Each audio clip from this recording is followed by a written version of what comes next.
Nimekuwa nikizungumza sana kupitia akaunti hii kuhusiana na msanii hautakiwi kuwa na wimbo unapatikana kwenye platform moja, yani YouTube peke yake.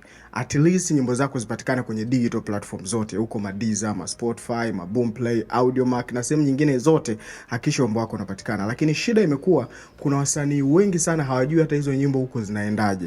Unaongea habari za distributor, hata hawajui distributor ni nani, hawajui vitu vingi hawavifahamu.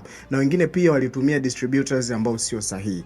Wamebaki njia panda, hawajui wafanye nini. Sasa sikia, Billionaire Mindset Agents tumeandaa free online class, darasa la bure kabisa la online kuhusiana na upande huo wa usambazaji wa muziki. Tutaangalia distributor mzuri ni yupi, nini maana distributor, ukitaka kusambaza nini unafanya, na kwa wale ambao haujui hata namna gani unasambaza nyimbo, but the full details tutazipata kupitia hilo darasa. Ukitaka kuwa sehemu ya darasa hili, comment hapo chini neno class. Baada ya hapo utatafutwa DM na kupewa utaratibu unaofuata. Kumbuka darasa ni bure kabisa, kisha unawahi fursa kwa sababu halitakuwa la watu wengi sana, au sio? Wananiita Mr. Teacher. Sisi tunasema you shine, we strategize. Make sure that umefollow page hii kwa ajili ya tips mbalimbali za biashara ya muziki, lakini pia ili usipitwe na fursa kama hizi.